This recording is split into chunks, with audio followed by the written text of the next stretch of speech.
A young mother found dead in a cemetery. She'd been stabbed 25 times.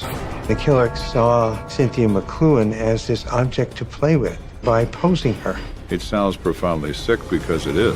For 3 years, police are baffled. The investigation continues until we find out who's responsible. It was a total mystery. Until Sergeant Joe Kenda realizes this case goes much deeper than he'd ever imagined. And all the experience of all the people in this room have never seen this before. Could this be the rarest of criminals? A savagely evil serial killer.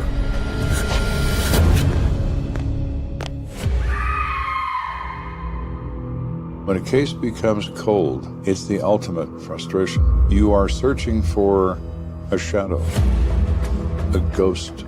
But do we surrender? Absolutely not. There's one thing that never changes: murder. A life has been taken. Their stories are now my stories. I never know where a case is going to lead, but I'll never stop until it's solved. Somebody has to look out for the victim. If you kill, I will find you.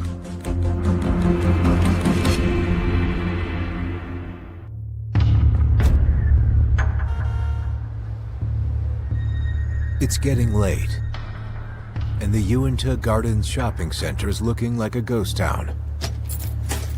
The pharmacy is the last store to lock up. The store was being closed at 9:45 by the manager, Joe, and Herlinda, who was one of the cashiers. There was snow outside and it was cold. Is that Cynthia's car? Looks like it. Cynthia worked the cosmetic counter. What's she still doing here? Immediately, this is bad because she checked out 45 minutes before. The lights were on and the car was running. Cynthia? And the windshield had some ice scraped off. Where is she? We just thought that was kind of strange. Why would she leave her car just sitting there running? Cynthia! Cynthia? None of it made any sense at all. The worst thing you could possibly think comes to your mind. Cynthia! Cynthia! Cynthia! Cynthia! Cynthia! Cynthia!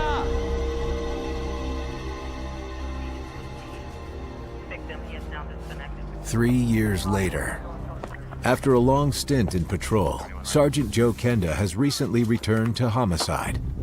But this time, not as a detective. I returned to homicide as a supervisor. As the boss, you always have feelings about what you'd like to do to improve things, to change things.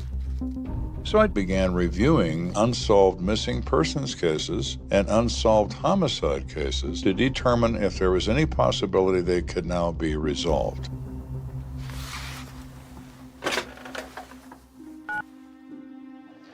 Hey, Beverly, I need to schedule a meeting. Can you contact everyone in the field and have them here by 12 o'clock sharp? Thanks. Bye.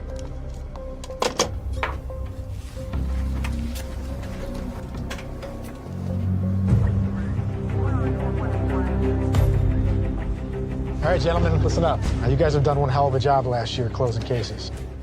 But this year, I think we can do a little bit better. When Kenda took over as a sergeant in the Detective Bureau, we welcomed his involvement. He was smart, well-educated, very charismatic. I want to revisit some of the cold cases that we let slip through. The question is, which ones do we look at? Now, I've got a few thoughts, but I want to hear your ideas. With my team of homicide detectives, I wanted some unit cohesion, and I was interested in what they thought about everything. Many heads are better than one. How about you, Lou? Any ideas? Detective Lou Smith had an instinct for it, unlike any other. Well, I didn't work it, but how about Cynthia McLuhan? She went missing in '82. The Cynthia McLuhan case was one we all really wanted to solve. All right, let's look at the case file. Though none of Kenda's detectives personally worked the case, they know enough to bring him up to speed. Cynthia McLuhan. She was 22 years old when she went missing. Coworkers found her abandoned vehicle in the parking lot where she worked. No evidence in the car and no witnesses. Okay, then, who'd they talk to first? The family. Detectives went to the home of Cynthia's mom. Oh, thank you. You're welcome. Which is where Cynthia's living with her daughter, Stacy. And Cynthia's friend, Mary, is there also.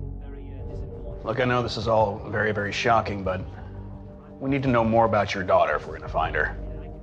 Well, Cynthia and Stacy moved in with me recently because money's been a little tight. Cynthia works 2 jobs and I help out and watch Stacy. Is she aware of what's going on? No, not really. She keeps asking for her mama, but I don't know what to say. I keep telling her she'll be home soon. Cynthia did everything she did for her girl, for her daughter. Her relationship with her daughter was something that was never separable. What we need to find out is if there was anyone in Cynthia's life that would want to harm her. The next step would be to determine who does Cynthia associate with. People don't get abducted generally by a stranger. I don't know. It was a total mystery. I mean, no idea what had happened. Cynthia really did not have enemies. Can't say that there was really anybody that disliked her. What about Stacy's father? Where is he? He and Cynthia were married for a short time, but things didn't work out. They're curious about someone that had a motive to do her harm. And the first and obvious choice is the ex-husband. But he lives in Arizona. Even at the first moment of disappearance, there was never a thought of him doing anything like that.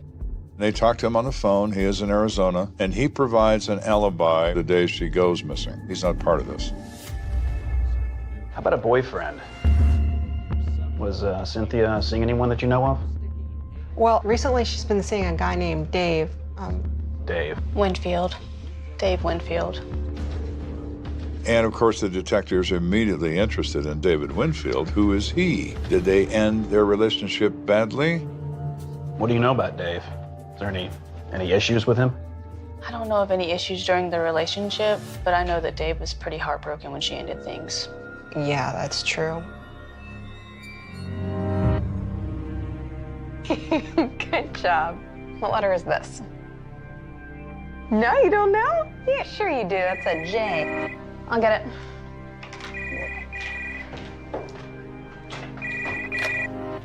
Hello? Hi, it's me. Listen, can we just talk? I love you. If we could just give it another try. Dave, we've talked about this, okay? Cynthia, No, you don't Dave. understand. I'm sorry, I gotta go. Wait.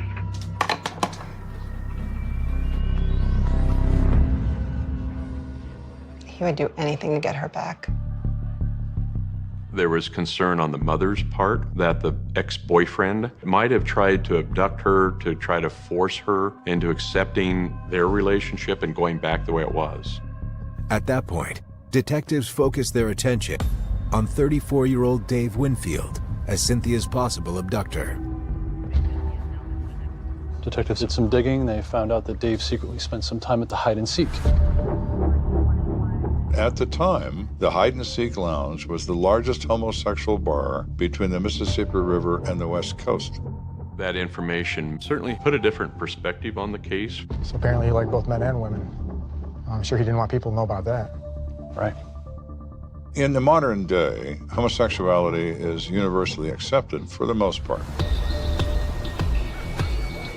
In the 1980s, it was a secret world. In Colorado Springs, having a gay affair was particularly scandalous. It could hurt you at your job. If you were in the military, it could get you discharged. I mean, the ramifications were huge. The speculation might have been that Cynthia somehow discovered this, and Dave Winfield was now trying to suppress that information from coming out.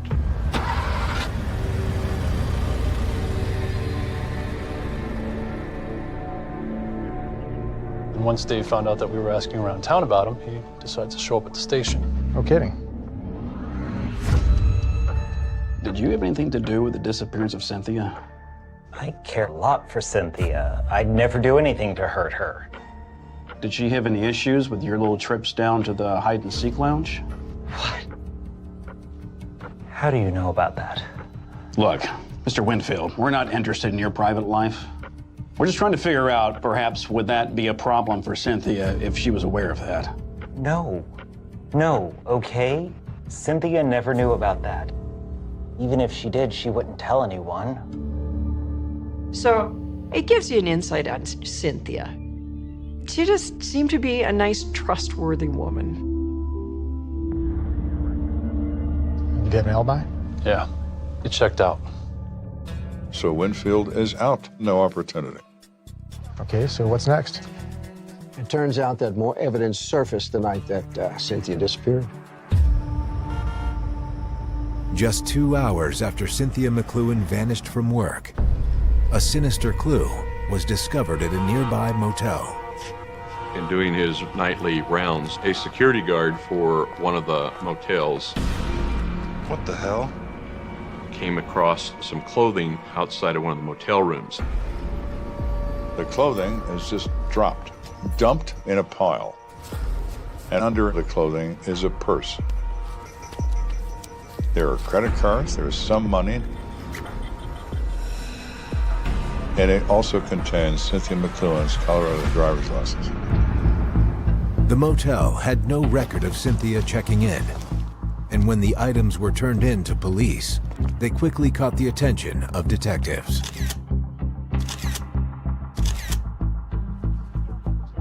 Was the clothing hers? They matched the description that she was last seen wearing when she left work. But not all of her clothes have been accounted for. What do you mean? Her bra and panties were missing. The clothing that's missing are intimate apparel, so it suggests there may have been some sexual involvement. When there's evidence of abduction and sexual assault, the end result is never good. The room where the clothes were found outside of, did we look into who checked into it? We did. It turns out that the apartment wasn't rented for 1 week. And nothing materialized from there. Detectives have been all over the area for weeks and didn't turn up any new leads. When someone goes missing, the more time that passes by, the more difficult things become. You have no place to go and nowhere to find your victim until they are found by someone. It was a bone-chilling afternoon, 42 days after Cynthia McLuhan disappeared from her workplace. A 17-year-old named Robert Stogner was jogging through a cemetery in the west side of Colorado Springs. As Robert went through Fairview Cemetery, he noticed something looked odd. And in fact, as he got closer,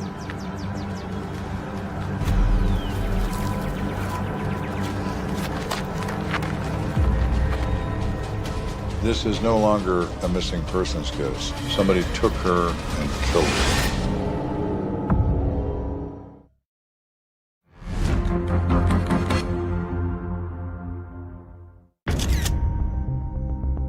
We're investigating the disappearance of 22-year-old Cynthia McLuhan. She has been missing for 42 days when her body has been discovered in Fairview Cemetery. Because it was so cold outside, her body was well preserved. In cold temperatures, aside from the whiteness of the skin, they look the same as they did when they were alive. It was a brutal scene.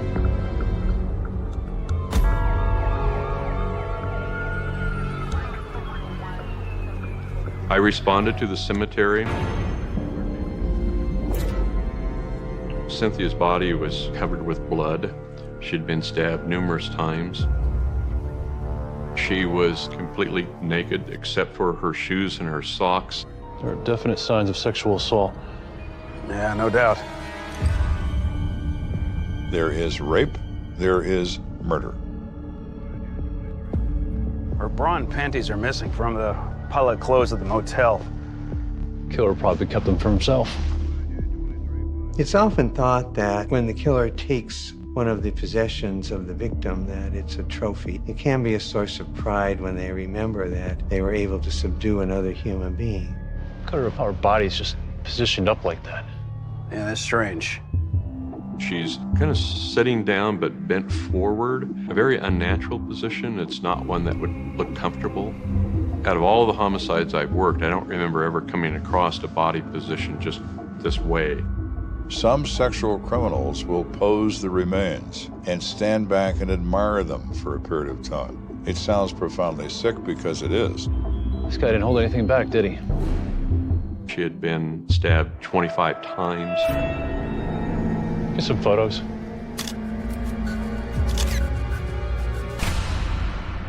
So do you know if the sexual assault happened in the cemetery, or was it just a dumping ground? Well, it's possible. We didn't see any drag marks or any kind of blood trails. This is a remote cemetery with very little foot traffic, which is precisely why Cynthia's killer brought her there. The ghost, the shadow, shows up in that parking lot. Let go! Shut up! Forcibly puts her in his car, drives to the cemetery, raped her, and immediately killed her in the same spot. And then drove off with her clothing and dumped it in this motel in the central downtown. Canvas of the area turn up anything? Sort of. We came across a guy who said he saw a dark-colored pickup truck leave the cemetery a few weeks before. So we looked throughout the neighborhood to see if we could find a similar pickup truck. One of the people that we find who would own that pickup truck is a Richie Hayden. He lived 2.5 blocks from the Fairview Cemetery. This guy who said he was at the cemetery, but he was there because of the great view at Pikes Peak. Sounds a little suspicious, but we couldn't find anything that ties him to Cynthia. There's nothing about him that alarms them. He has an explanation for his behavior. Okay, then what? Nothing. Case went cold. They believed it was someone connected to her that hated her for whatever reason, but they could never determine that anybody she'd ever known hated her for any reason at all. So the case sort of dies. After the notification of finding Cynthia and still no leads, it just went on for a long time, several years, of no information or nothing being said about it.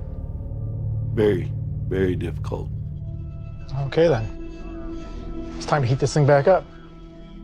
We all agree that Cynthia McLuhan is an innocent victim. No doubt about it. That inspires us. John, Lou, I want you to take the lead on this one, but we're all going to be working it with you. This case had a lot of emotional appeal. Personally, this was one I really wanted to take on. So the working theory of the case still remains that it's someone she knew. The reason that's true is stranger crimes are rare. They represent less than 5% of all murders. The first thing we need to do is re-interview the original witnesses and revisit the old leads, starting with the guy with the dark truck. What's his name? Richie Hayden. Time has a way of loosening tongues, and every experienced policeman knows it. All right, let's go.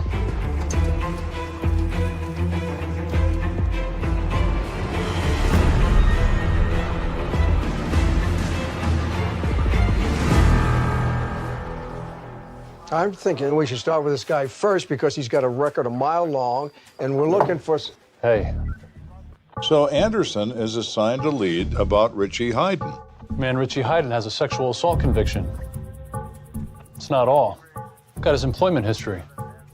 Take a guess at where he worked as a dishwasher in 1982. I'll be damned. Lo and behold, what does he find? During the time of the crime, he worked at the motel where the clothing was discovered. You don't have to be a mathematician to know that 2 + 2 = 4. So, Mr. Hayden, we need to have an up close and personal with you again.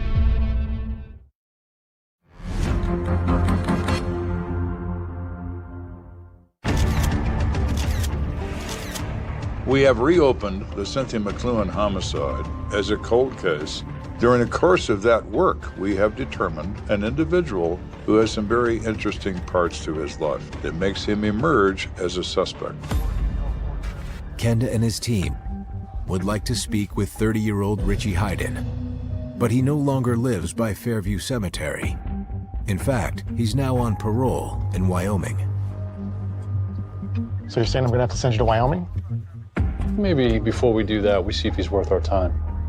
We knew from Cynthia's autopsy that when Cynthia was sexually assaulted, her killer left behind evidence of his own blood type.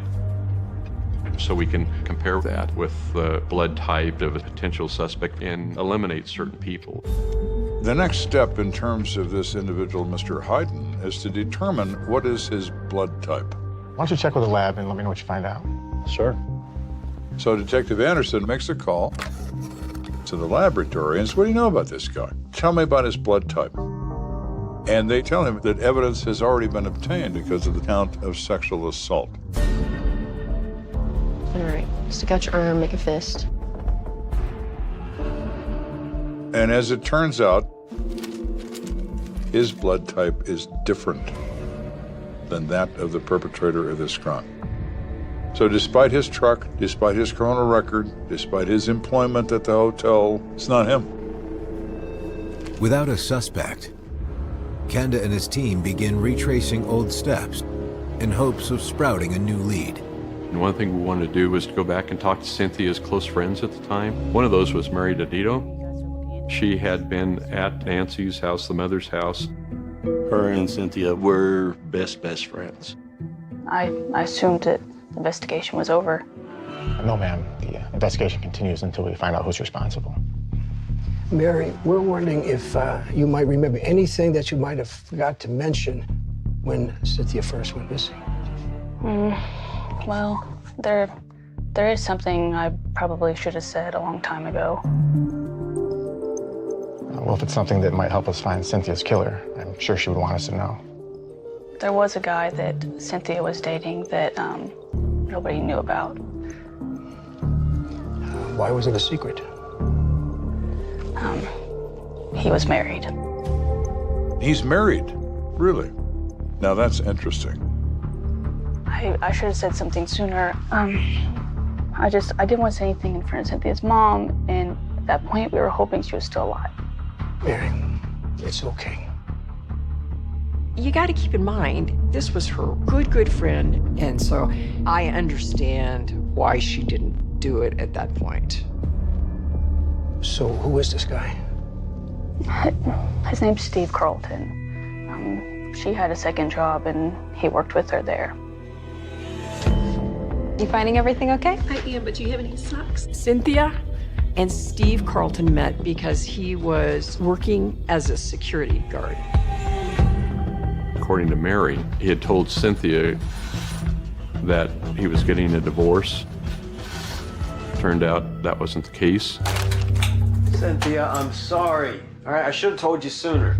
Yeah, you should have, you lying piece of shit. Now I'm the one who looks like the bad guy. Maybe I should just call your wife and see how she feels about all of this. Don't you dare, Cynthia! Screw you! Sometimes married men want to protect their wife from ever finding out. Murder is one way to do it. Do you know if Steve still works at the same place? Not that I know of. I haven't seen him in a while. I just know he was in the Army. We've been very helpful. Thank you for being honest with us. We'll let ourselves out. After learning of Steve Carlton, investigators reach out to Fort Carson to see if he has shown up on their radar. Active military have their own police called the CID, which stands for Criminal Investigation Division. They investigate criminal matters involving active duty military. Sergeant Steve Carlton. Where do I remember that name from? It says in '82 he put in a transfer for South Korea. Really? And what month was that? Be December. That was shortly after Cynthia's murder. So our question was he trying to distance himself from this murder? Was his request granted? No, it was denied due to poor performance on his part. He's been under investigation multiple times. And what did he do? Sexual misconduct. Turns out this guy is accused of making obscene phone calls to various women on the base. Further, there's been someone going into the ladies' locker rooms on the post and stealing their underwear. And the military police believe it's this guy. That's bizarre. Yeah, you could say that. All right, we're going to need to speak with Mr. Carlton as soon as possible. Think I'll make that happen? Mr. Carlton now emerges. Not only does he have a relationship with our victim, but now we have knowledge that he's potentially involved in sex crimes in the military. That adds up to suspect.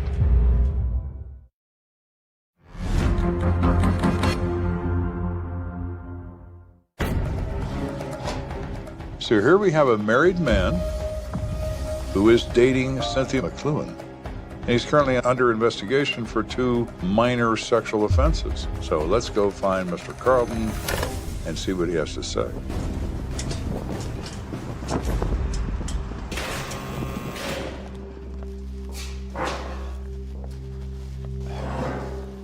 Sergeant Carlton, thanks for coming to talk to us. What's this about? Cynthia McLuhan. Cynthia. Did you guys find the guy that killed her? We were told you were having a relationship with her. Is that true? Yeah, we did. Mr. Carlton says they became friends, they began to socialize after work on a few occasions, and then they engaged in an extramarital affair. But we ended it a few weeks before she went missing. Whose idea was that? Mine. Was Cynthia upset about that? No. I mean, we both knew what we were doing was wrong.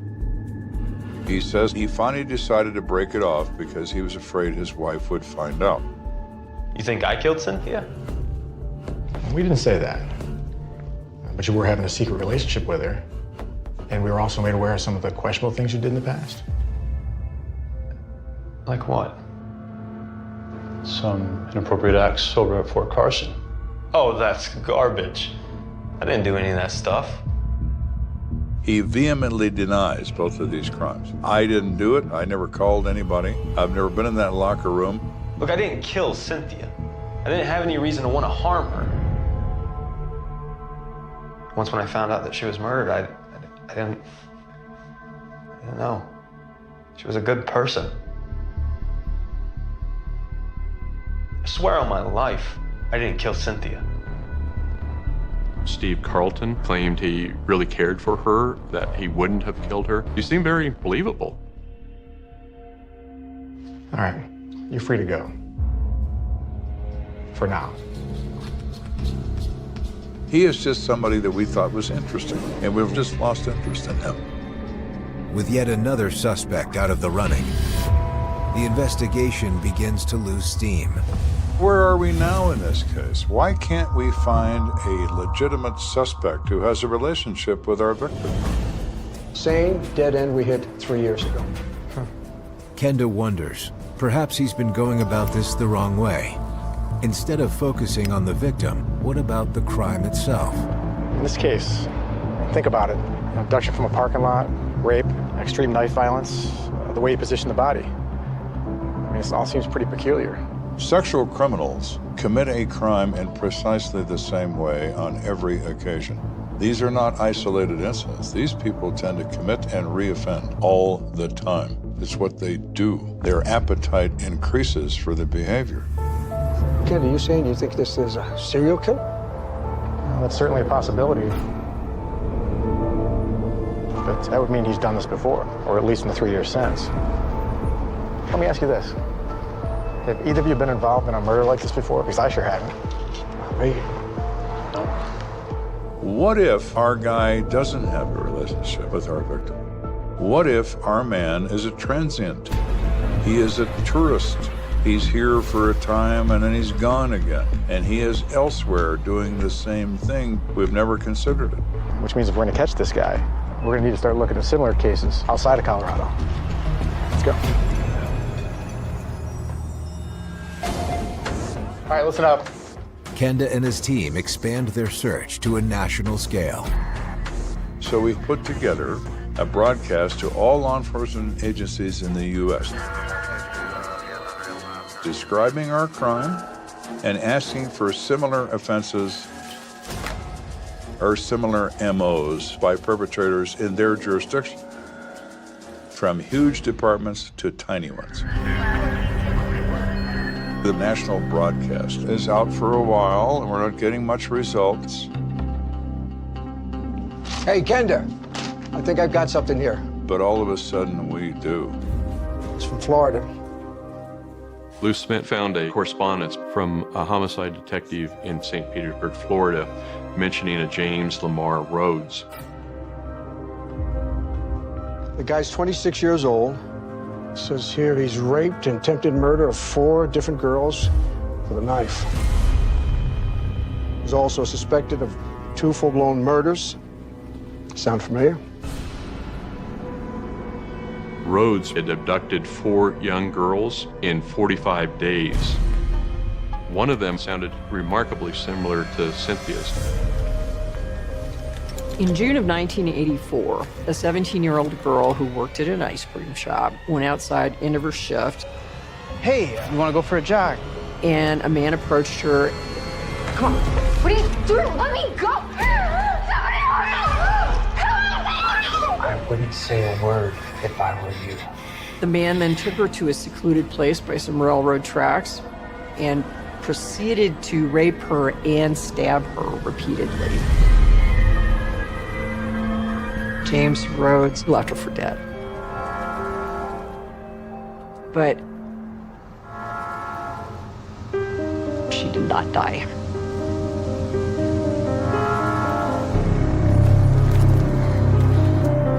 Somehow she survived and was able to identify Rose as a suspect, and the physical evidence confirmed it. And guess where the bastard was December '82? Colorado Springs. He was living in Colorado Springs for approximately 60 days during the time frame that the Cynthia McLuhan case occurred. So how do we find this guy?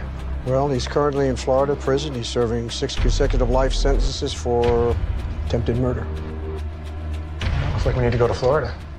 When somebody gives you a series of facts that are so good, that fit perfectly with what you're doing, you can feel it.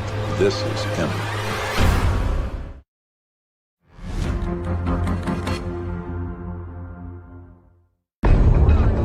There is no doubt in anyone's mind that James Lamar Rhodes is our target. We need to go to Florida and have him tell us that. Well, the only way to get this sicko is to get a confession from him. You know, I'm game.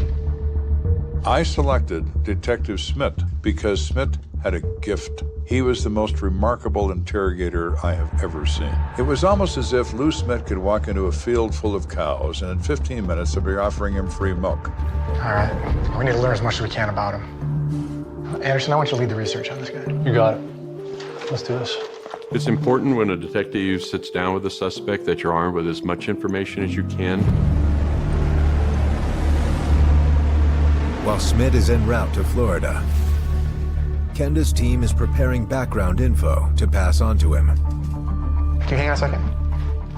So what do you have from Anderson? This guy definitely had his issues. We pulled his psychological profile from the state of Florida. It seems he grew up in a dysfunctional family. Can I call you back? Thanks. Bye. James Rhodes suffered a great deal of trauma in his growing up. Watching his father beat his mother, he getting beaten up by his mother. It was a family full of turmoil, full of violence. So apparently he had a pretty tumultuous relationship with his mother. Where the hell are you, James? As James Rhodes reports, his mother was a brutal woman. I'm warning you. Get your ass over here. She would hit him mercilessly and, in fact, encouraged him in many ways to embrace violence. It seemed he could have harbored hate for women that may have come from his mother. He was so filled with hate for his mother. He left home when he was 14, and he literally became a drifter. Looks like Schmidt's gonna have his hands full with this guy. I'd say.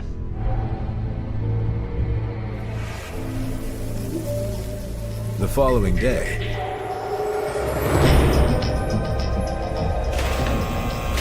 Smith arrives at Florida's Cross City Correctional Center to speak with their #1 suspect. This is Smith's opportunity to work his magic, and he is magical.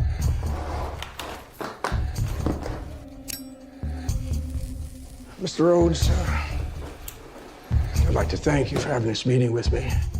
I'm Detective Schmidt. I understand you want to talk about a case? Well, actually, James, I really want to talk about you. You see, James, I'm curious as to how you ended up in Colorado a few years back. No particular reason. I struggled to find work in Texas, so I always loved the mountains. I headed over to Colorado Springs and found a job as a roofer. I did a little carpentry myself. Yeah? Yeah, I was not an expert, but I did some stuff around the house. Made me feel like a man. Like I was really in control. You know what I mean. Yeah, I know what you mean. Smith knew how to establish rapport with Rhodes. In a very short period of time, they were chatting as if they were lifelong friends. James, you probably saw a lot of different places when you were a kid, right? Well, I bet that was hard, having to always be responsible for yourself. You wouldn't know the half of it. What do you mean? You wouldn't believe some of the things I've done in the places I've been. Hell, I'd write a book about it if they wouldn't throw me in the electric chair. All serial killers are narcissists. They like attention. And I think if it were possible, every psychopathic killer would probably write a book, because they would then have a chance to brag about what they did. And what would you write about during your stay up there in Colorado? Look, I'd tell you, but I don't want them to fry me. What if I told you that they won't? The DA says he'll take the death penalty off the table. All right, I'll tell you what happened. No. I want you to show me. Smith says, we're going to transport you back to Colorado, and I want you to walk me through this. I want you to show me what you did. All right. What the hell? Not 24 hours later, Kenda picks up Smith and Rhodes at the airport, and they set out on their guided tour of murder. When James Rhodes came back to Colorado, he wanted to show off. He was going to get one more thrill out of it and show how well he did what he did. It was right here. I saw her leaving work. Something just came over me. You didn't know her? I'd never seen her before.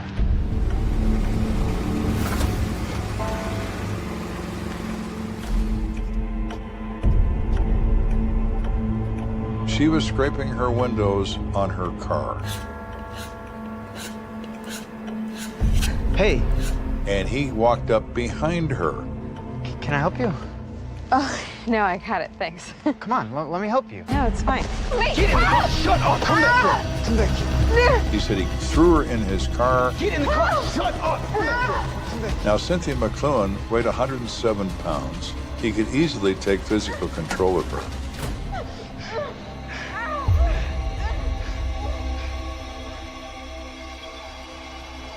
Now, let's go. He said he wound up in a cemetery, a secluded area. Right over here. This is where it was. I took out the knife and I told her to get on the ground. Please don't kill me. Get on the ground. I will do anything. Get off.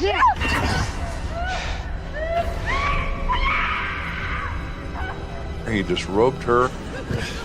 Get off me. He raped her.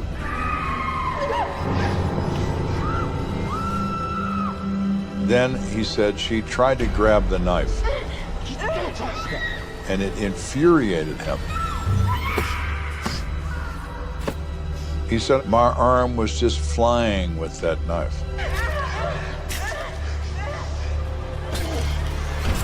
He said, I normally don't stab people more than a few times. I don't know why I stabbed her so many. 25 times, you say? God, that's really nuts, isn't it? Yes, James, it really is nuts. Just like you. Frankly, I think he was enjoying himself so much he couldn't stop. He saw Cynthia McLuhan as this object to play with, and it seems quite possible he continued his play with her by posing her. He left her. He had her clothing in the car, and he thought he had to get rid of that. So he drove by this motel and dumps the clothing in the purse. What'd you do with her bra and panties? I don't remember. I find that hard to believe. He has a good memory, and yet he says he doesn't remember certain things, and that's nonsense. He does remember. All right, let's go. But for whatever reason, he doesn't want to say it. The state of Colorado convicts James Rhodes of first-degree murder and sentences him to life in prison. But he won't be serving that time just yet.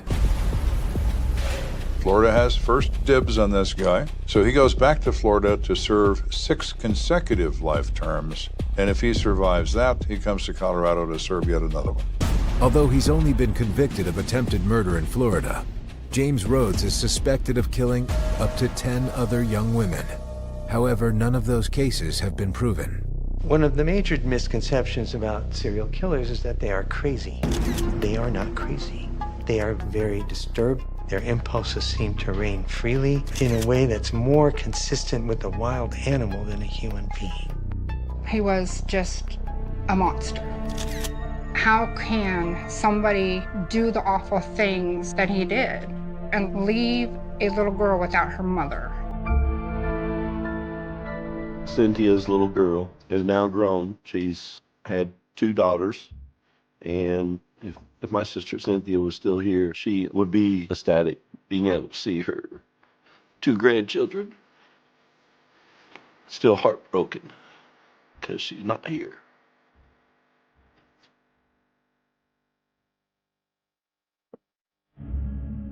Initially, everyone believed it was someone that Cynthia knew, because that's usually the case. But the reality was that she, unfortunately, breathed the same air as a very rare snake, a serial killer. Human beings are strange creatures. They kill for the most ridiculous reasons you can imagine, often driven by a greed so blinding it erases all common sense. I am Lt.Joe Kenda, and I have seen the darkest corners of the human soul.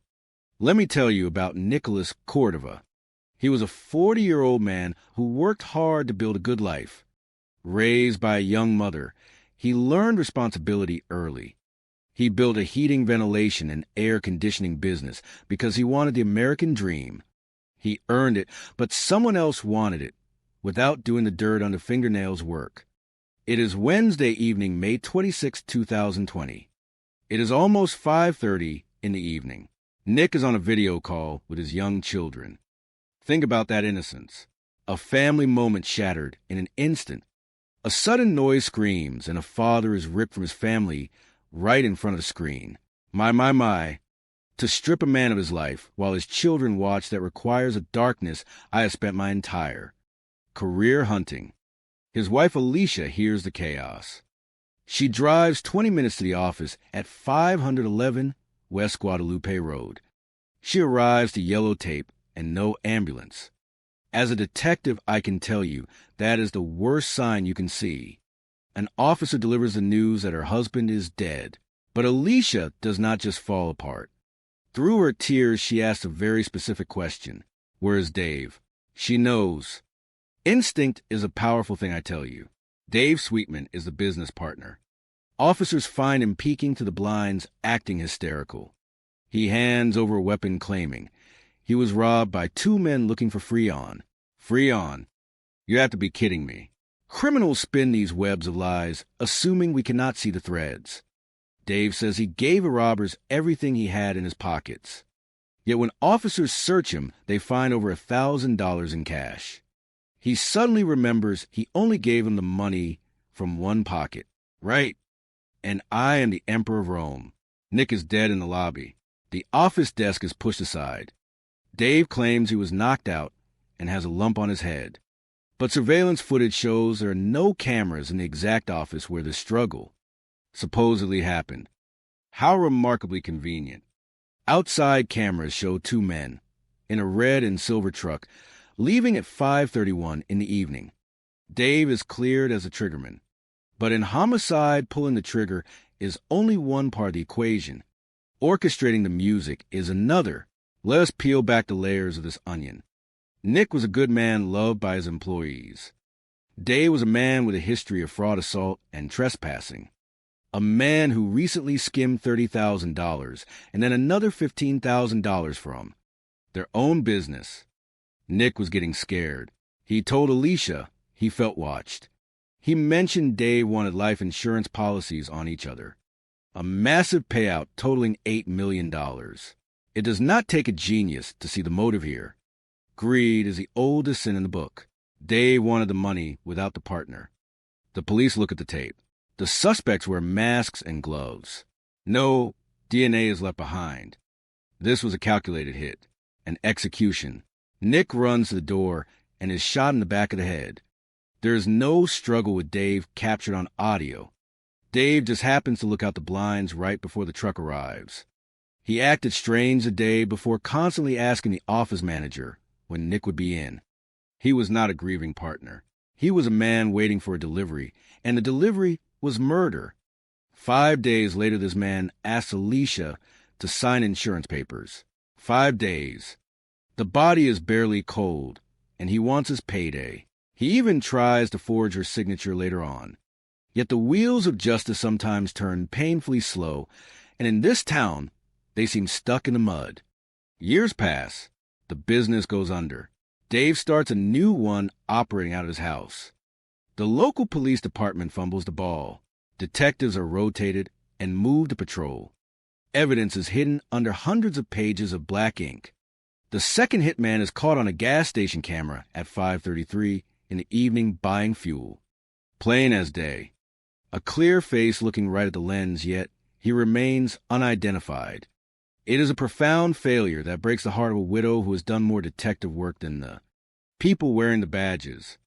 The psychological profile of the orchestrator here is pathetic. A coward who outsources his violence because he lacks the stomach to do it himself, driven by a lust for unearned wealth. He underestimated the resolve of a grieving woman.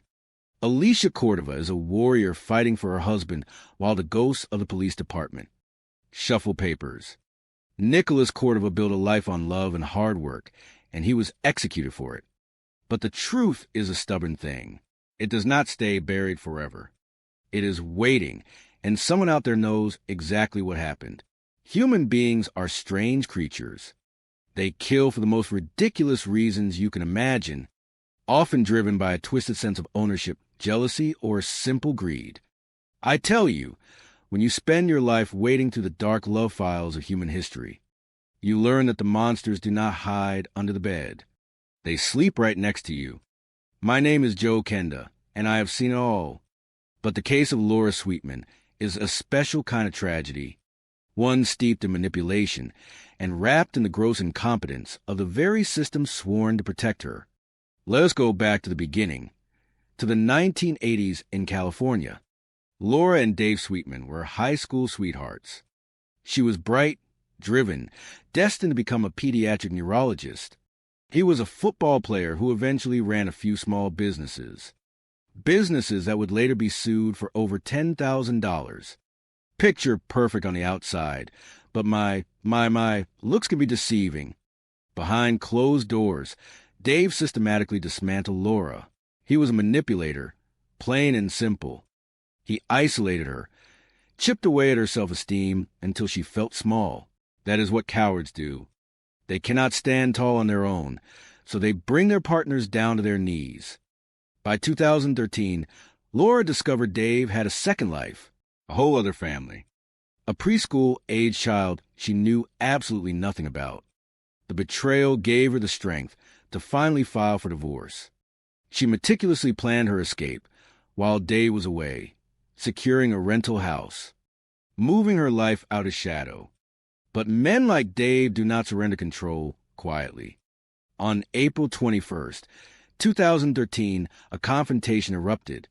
Laura called the police at 8:44 in the evening from a movie theater, reporting that Dave had held her hostage, choked her, and threatened violence. There was even a 1 hour and 2-minute audio recording of the struggle, where she begged for help. And what did the justice system do with this evidence? The charges were dropped due to insufficient evidence. You have to be kidding me. A woman records her own abuse, and the courts shrugged their shoulders. She secured an order of protection, but the paranoia set in. Laura was constantly looking over her shoulder, terrified. On November 14th, a neighbor reported a suspicious white vehicle parked in her driveway, driven by a white man who cursed him out. Did the police run the plates? No, they filed it away in the abyss of ignored warnings. Fast forward to the morning of December 9th, 2013. Laura did not show up for her rounds at the hospital. A dedicated doctor does not just miss work.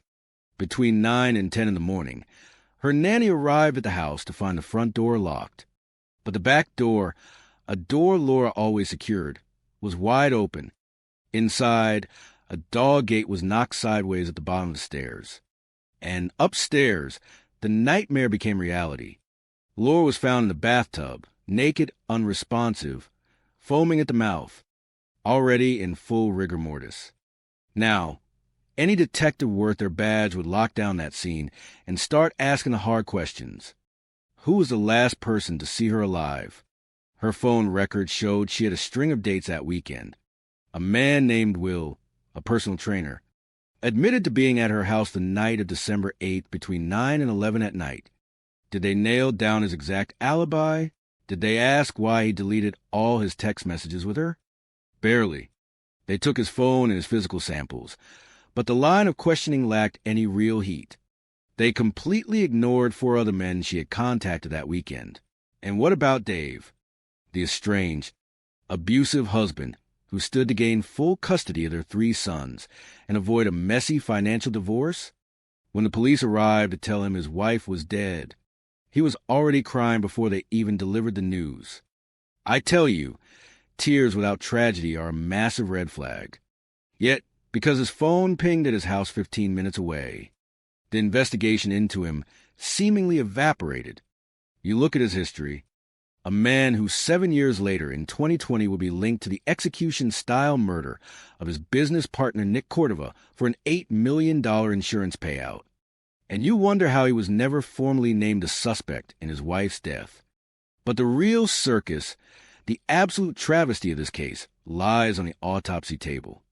The medical examiner, Dr. Shelley, found scattered, fresh bruises and head contusions on Laura, yet noted no internal injuries.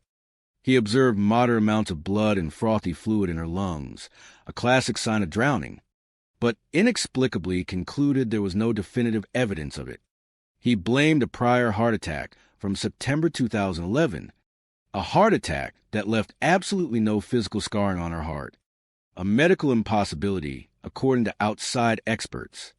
And the toxicology report, signed off by a laboratory director named Norman Wade.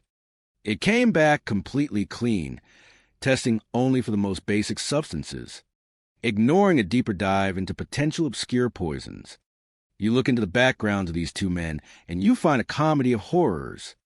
In 2011, Dr. Shelley was reprimanded and fined $2,500 for taking a deceased Marine's brain home to show his children for 3 minutes. Wade was a former crime lab manager convicted in 1995 of stealing a firearm from an evidence room, serving 30 days in jail. These are the men trusted to speak for the dead in Maricopa County. You have to be kidding me. In May 2014, just 4 months after the autopsy, the case was quietly ruled inactive, labeled undetermined, sweeping a brilliant doctor's life under the rug. Laura Sweetman deserved a bulldog, an investigator who would not sleep until the timeline was tight, until every lover, every ex-husband, and every shadow in her driveway was dragged into the light. The killer walked away because the police and the medical examiners failed to do their basic duty. They looked at a complex puzzle and decided it was too much work to put the pieces together. But the dead speak, if you're willing to listen. The bruises, The unlocked door, the knocked-over gate, the foamy lungs. Laura fought for her life that night. She was a woman who finally found the courage to break free from her tormentor, only to be swallowed by a darkness that the authorities refused to illuminate. It is a profound tragedy, a chilling reminder 12 years later that sometimes the monsters win, not because they are clever, but because the guardians are asleep at the wheel. They kill for the most ridiculous reasons you can imagine. But then there are those who murder for reasons known only to the darkest, coldest corners of their own minds. My. When you look at the case of Stephanie Casper, you are not looking at a crime of passion or a simple robbery gone wrong. You are looking at a butcher. It was Wednesday afternoon, July 9th, 1969. The weather was overcast, low 70s, a light drizzle falling over Racine County, Wisconsin. A 10-year-old boy was out fishing with his family near a condemned steel trestle bridge on 8 Mile Road. He wandered down the riverbank and saw something lumpy on the water's edge. He walked closer and found a human foot. By the time my colleagues arrived to process the scene, they found the dismembered remains of a teenage girl scattered in several piles along the muddy bank. She was wrapped in torn brown paper bags and pages from a Milwaukee Sentinel newspaper dated June 24th. Her torso and left leg were missing. A military-style jacket with the patches removed lay caked in mud about 8 feet away. Burned matchsticks, cigarette butts pressed into the newspaper folds. The pathologist found a large cut across the back of her neck and 2 small puncture wounds beneath her chin. The cuts at the joints were precise, methodical, almost surgical. This was not the work of a panicked amateur who made a mistake. This was someone who had skill, patience, and the luxury of time. I tell you, whoever did this viewed human life with an absolute, terrifying detachment. The victim was Stephanie Casper. She would have turned 18 the very next day. She was a good kid, hard-working, kind, the sort of girl who looked out for the younger neighborhood kids and made sure everyone felt included. She had just graduated high school and was eager to be out on her own, but she had a secret. She was seriously dating a 22-year-old serviceman named John. John was a black man, and in 1969, she was terrified of her parents' reaction. That fear kept her in the shadows, sneaking around. And when you sneak around in the dark, you make yourself vulnerable to the monsters who live there. Sunday evening, July 6th, she went her part-time waitressing job at a restaurant called Mark's Big Boy in downtown Milwaukee. Her shift ended at 12:30 in the morning. John was supposed to pick her up, but he had fallen asleep. You have to be kidding me. A mistake like that, a simple moment of human fatigue, and it changes the course of history forever. She was angry. She walked out the front door alone into the night, with her brown leather purse slung over her shoulder. She was tired, frustrated, and probably just wanted to ride home, and the predator was waiting. He had been watching her. He knew her schedule. He offered her a way out of the cold. Maybe even offered to show her an apartment, since everyone knew she was desperate to move out. She got in the car. For the killer, getting her to trust him and step into that passenger seat was the ultimate exertion of control. He was calm, collected, feeding off his own perceived dominance. He felt powerful, though in reality, he was nothing but a pathetic weakling who needed to dominate a young girl, to feel like a man. For Stephanie, the realization of her mistake must have been a slow, suffocating terror. The sound of the doors locking, the car turning down a dark, empty rural road instead of heading home, the sudden shift in his demeanor. She did not deserve that fear. No victim ever does. We have absolute empathy for the terror of her final moments. A young woman whose only crime was wanting independence. But for the killer, we have nothing but cold contempt.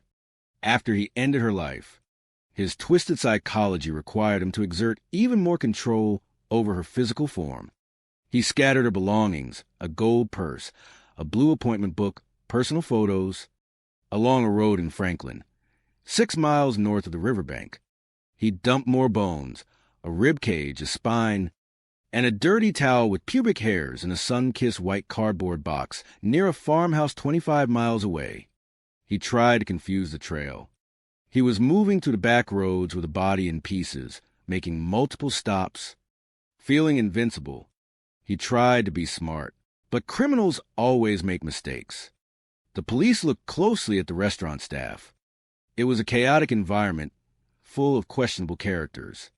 One manager had the audacity to volunteer unprompted that a psychic on the radio predicted the killer's initials, and they just happened to match his own. The arrogance of these people is staggering. They think they can outsmart investigators by hiding in plain sight. Then there was Michael Bartelt, a 20-year-old cook at the restaurant. He told police he saw Stephanie leave through the back door. He claimed he was moving to Hawaii, had the tickets and everything. He quit his job. The police let him go because his adult record was clean. 19 full years later, his own sister Pam called the authorities. She said Michael never went to Hawaii. He went to Las Vegas with that creepy manager. She said he knew the dump sites intimately because he hunted and fished there. And the most glaring, incredibly stupid mistake of all, the time card showed Michael was not even working that night. He deliberately inserted himself into the timeline to seem helpful, to steer the narrative and explain his presence. He lied. He was not a criminal mastermind. He was just a vicious coward trying to cover his tracks. Decades later, science caught up. We tested the DNA from the pubic hairs on that towel. 2 partial male profiles. We checked Michael. Not a match. We checked his brother Dan. Not a match. We checked Wilbert Mackey, a local monster whose own children believed he was a serial killer who butchered a girl near Root River. Not a match. The DNA exclusion does not clear anyone completely, but it forces us to look wider. We even have a new suspect now. A military man from an unsolved Idaho case who left victims dismembered and wrapped in newspaper. A man with ties to the Midwest. The evil just shifts its shape and moves to a new jurisdiction. The investigation continues because we do not stop. We never stop. Stephanie Casper remains forever frozen in time as a beautiful, kind, 18-year-old girl full of hope. Her killer got to live his life, breathing the air she was violently denied. But the truth is remarkably patient. It waits in the evidence boxes, in the aging files, in the microscopic strands of DNA. And one day, that cold, arrogant predator will be stripped of his secrets. And Stephanie will finally have the justice she has waited over half a century to receive. Human beings are peculiar creatures. They destroy lives for the most ridiculous reasons you can imagine, and sometimes they simply vanish, leaving behind a wake of psychological devastation that tears families apart. I have looked into the eyes of cold-blooded killers, and I have walked through the remnants of shattered homes. But the disappearance of Melissa Casillas is a uniquely twisted puzzle. It begins on a Thursday, June 26, 2025, in Taos County, New Mexico. Melissa is an administrative assistant at the Los Alamos National Laboratory. The husband, Mark, is a superintendent at the same facility. They share an 18-year-old daughter named Sierra. On the surface, they are a working family navigating life. But I tell you, surfaces are constructed to hide the rot underneath. Mark claims Melissa dropped him off at work at 6:15 in the morning, leaving him with the impression she was heading to her own desk. But lies are the loudest sirens in an investigation. Sierra wakes up at 7:45 in the morning to find the mother at home. Melissa claims she forgot the security badge, a statement Mark later contradicts by saying he handed her the badge himself. A mind burdened by secrets begins to fracture, and the stories stop aligning. The timeline of that day is a chilling portrait of a woman executing a calculated plan. Melissa drives to the coffee shop where the daughter works and drops off lunch at 12:56. In the afternoon, surveillance cameras capture the vehicle violently striking a parking barrier, a physical manifestation of a chaotic mental state. She hands over a sandwich, walks out, and sends a text message to Sierra at 1:33 in the afternoon. That is the last direct communication she has with the known world. When Sierra finishes work and realizes a location tracking on the phone of her mother has gone dark, panic sets in. What she finds at home is not a crime scene of violence, but a staged tableau of abandonment. The car is in the driveway. The protective dogs are wandering outside. Inside the house, the keys belonging to Melissa, the wallet, the work badge, and a gold chain she wore every single day are left on a table. Most damning of all, both of the personal cellular telephones belonging to Melissa are sitting there, wiped completely clean to the factory settings. You have to be kidding me. An innocent person does not meticulously erase the digital footprint before vanishing. Forensic analysis reveals the old telephone was wiped at 8:02 in the morning, and the new telephone at 1:38 in the afternoon. Furthermore, the cloud storage accounts were completely eradicated. That takes intention. That takes a desperate, calculated desire to hide from everyone and everything. We must delve into the suffocating psychology of the victim. Melissa was a woman drowning in an ocean of secrets and failures. Financial records show a family in absolute ruin. The bank accounts were overdrawn, credit cards were maximized, and wages were actively being garnished. The pressure was so severe that both Mark and Melissa had the high-level security clearances suspended at the laboratory. The shame of financial collapse can break a human mind. It strips away dignity and leaves only raw desperation. The walls were closing in on her, and the loan she applied for to pay for the beauty school tuition for Sierra had just been rejected. She was trapped in a corner, suffocating under the weight of her own life. We must also examine the psychology of the husband. Mark portrays himself as a concerned spouse, yet the behavior is profoundly suspicious and deeply manipulative. When he arrives home that evening, he immediately looks for signs of a struggle using the skills of a professional hunter, but he finds none, save for an unidentified set of tire tracks. When the family of Melissa, the Mondragons, arrive, Mark is allegedly hostile. He complains about the wife, claiming she ruined the finances, and casually theorizes that she left on her own or orchestrated the disappearance, so he could collect life insurance money. Innocent people demand action to find the loved ones. They do not casually brainstorm scenarios where they profit from the tragedy. He asserts dominance and control over the narrative, a classic trait of a narcissist who views human beings as property. The police execute a search warrant and discover a pair of hunting boots belonging to Mark with fresh mud sitting next to a fish tank. Alongside a dry drop of blood, Mark becomes agitated and shuts down the interview. Yet, the alibi is confirmed by the employer and a co-worker. He was at work.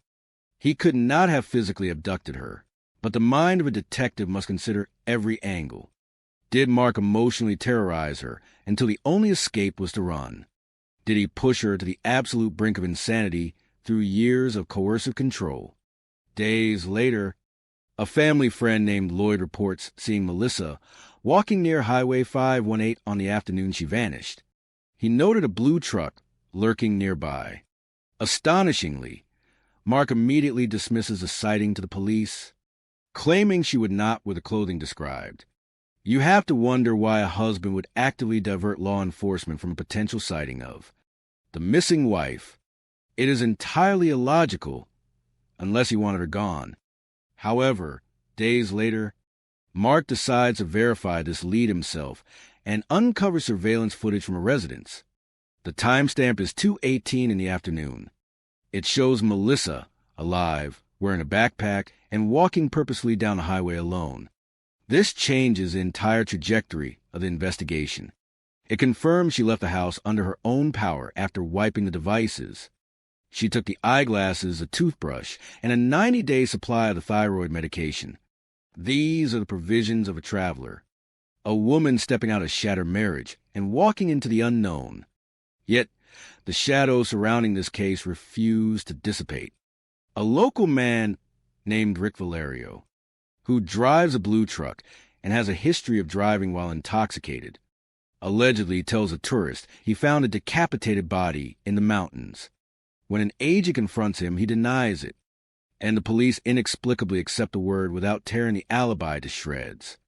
Then there's the bizarre incident involving an unidentified woman from Colorado who visits Sierra, hands her $50, claims to have psychic abilities, and insists Melissa is safe, only for law enforcement to later track this woman down and hear her completely deny the visit ever occurred. Lies piled upon lies. And looming over it all is the chilling pattern of 11 aerospace and laboratory workers who have vanished or died under mysterious circumstances across the nation.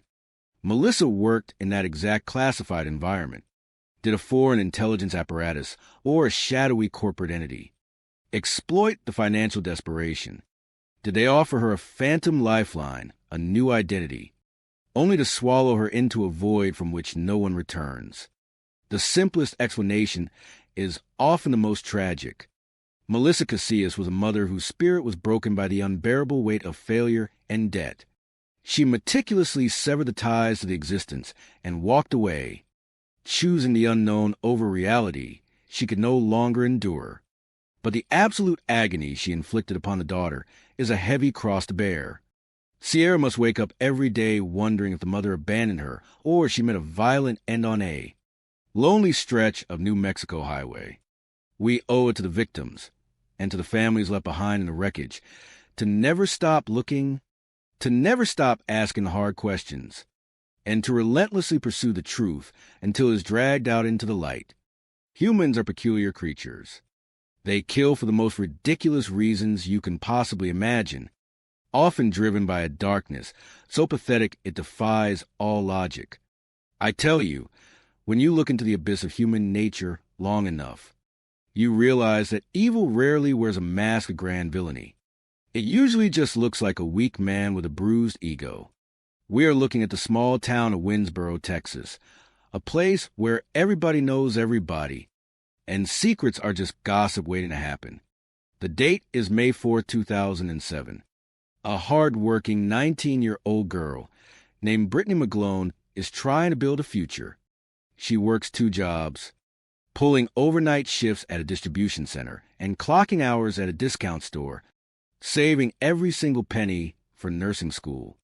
She is exhausted, pushing her body to the absolute limit because she believes in a better life. She is entirely innocent in the narrative of her own demise. That morning, instead of going straight home to rest, she breaks her routine and goes to the house of her boyfriend, Jeff. They want to spend a little time together before he leaves to pick up his grandmother. By 9 in the morning, Jeff and his stepfather leave the house, leaving Brittany sleeping peacefully in his bed. At 3:30 in the afternoon, Jeff returns to find a scene born straight out of a nightmare. Brittany has been beaten to death. The sheer violence of the act tells me immediately that this is personal, angry, and intimately cruel. Yet, there is no weapon left behind. Her clothes are undisturbed on the floor, save for her missing underwear. But here is the detail that makes the hair on the back of my neck stand up. The killer took a shower in that very house before leaving. My, you have to be a special breed of arrogant to wash the blood of an innocent girl off your hands in the very home where you just stole her life. This tells me the intruder was comfortable, familiar with the layout, and utterly devoid of panic. When my colleagues first arrive, they naturally look at the boyfriend. Statistically speaking, it is almost always a romantic partner. But Jeff passes a polygraph, and his alibi of driving to pick up his grandmother is perfectly corroborated by surveillance footage. Then the shadows in Brittany's life begin to emerge. We learn a sickening truth. Her own grandfather had been subjecting her to unimaginable abuse. A predator hiding in plain sight within her own family. He had the motive, the desperate fear of exposure now that she was growing up and dating. But he has an ironclad alibi at his workplace for the entire window of the murder. We look at a local marijuana dealer who was supposed to drop off a package, but he passes a polygraph too. The circle of people who knew Brittany was alone in that house is shrinking by the minute, and then, Standing quietly on the periphery, we find Chad Carr, 25 years old, dating the high school-age sister of Brittany's boyfriend. A grown man dating a vulnerable teenager is already a screaming red flag. He stopped by the house briefly that morning. He knew the family left their doors unlocked. He knew the layout of the rooms. When deputies saw him later that afternoon, he was shaking, visibly nervous, sweating entirely through facade.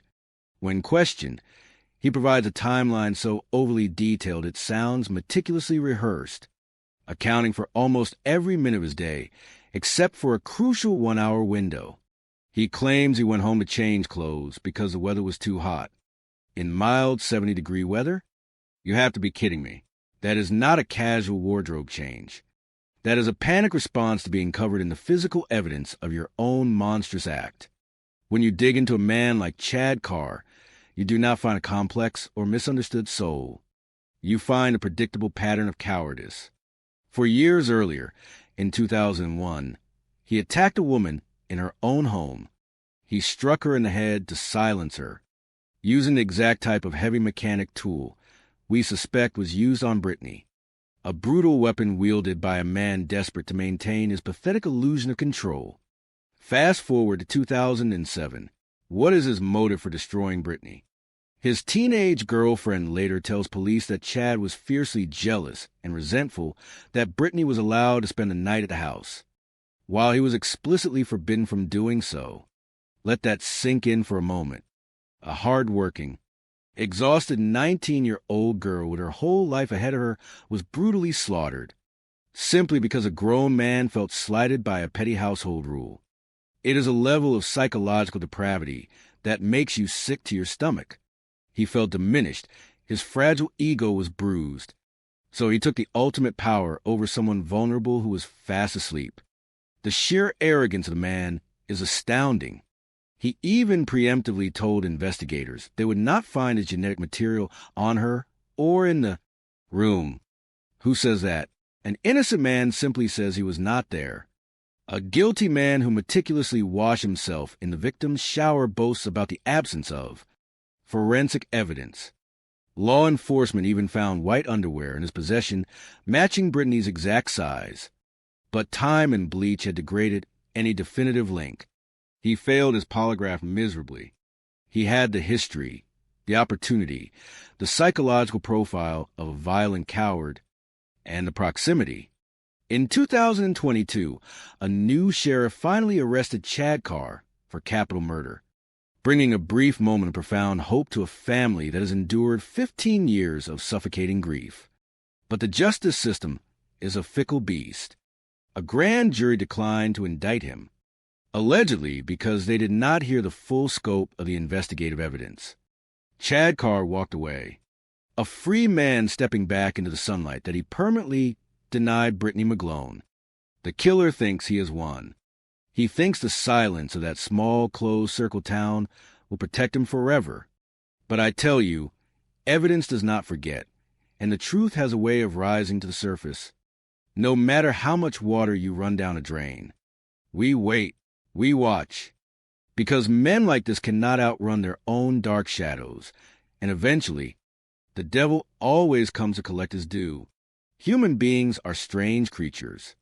They perish for the most pathetic reasons you can imagine, and sometimes the people sworn to protect the truth are the ones most eager to bury it. I have spent a lifetime looking at the faces of the dead, and I tell you, every one of them has a story that refuses to stay silent. You think you know how a life ends? You think a label like overdose is enough to close the book? My, you have to be kidding me. Let's talk about Spencer Irwin, a 30-year-old man found in the dirt of a loading dock, stripped of his dignity and his clothes, left like a discarded piece of trash in the city of Fresno.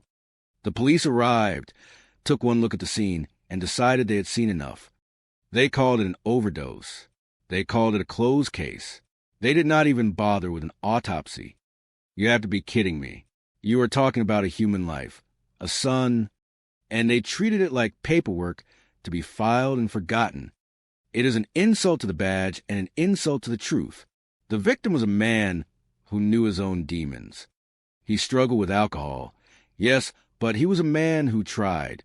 He had a mother, Kelly, who possessed the one thing the authorities lacked, a spine. She knew her son. She knew he was not a man who lived his life in the shadows of drug dens. When the system tried to gaslight her, when they told her to accept a narrative that did not fit the facts, she did what a detective should have done from the very first minute. She hunted for the truth. Think about the sheer incompetence here. You find a man naked in the dirt, and you see what they call a snow angel pattern in the dust around his head and arms. They claimed it was a symptom of a desperate drug death.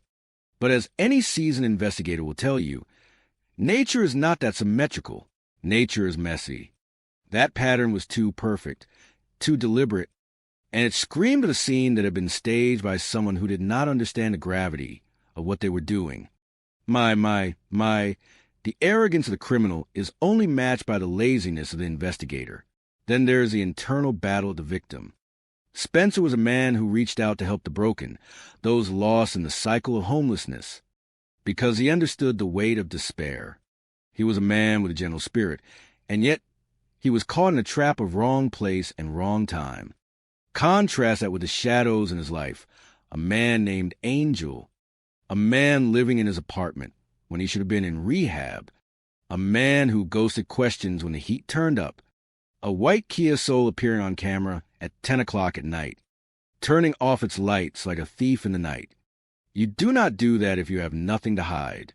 I look at the photos that the police refuse to properly analyze.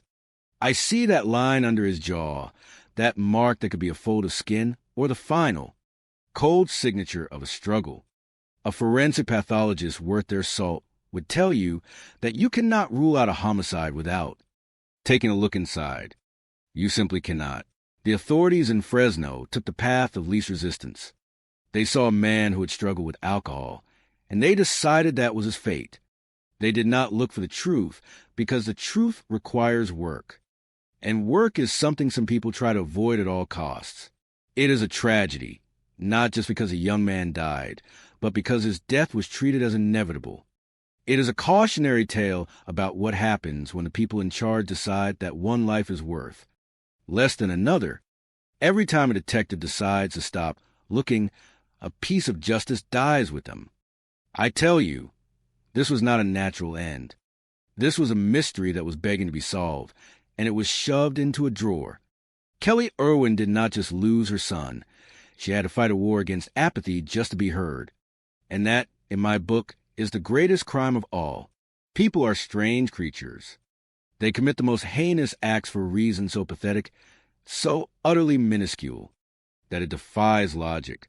You look at a case like this, and you think to yourself, how much is a human life worth?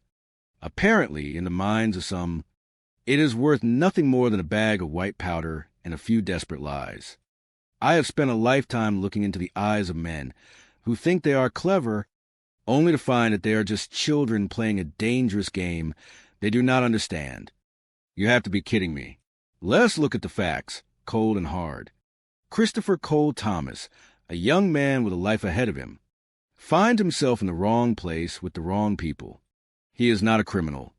He is an apprentice, a kid trying to find his way, a son who loved his family. Then you have the others, Julian Valles Jr. and Jeremy Carpenter. They claim their friend just panicked, jumped out of a vehicle, and vanished into the night like a ghost. They tell this story to the police at 3 a.m. like it is a grocery list. No panic, no tears, just a rehearsed script. I tell you, when a story sounds like a movie plot, it is because it is a work of fiction. The human mind is a fragile thing, but a guilty conscience is a wrecking ball. When the police finally dig, the truth starts to unravel. They were not passing through for a holiday. They were there to buy methamphetamine. The desperation in their actions, the changing stories, the burner phones, the claims of prayer while a man disappears.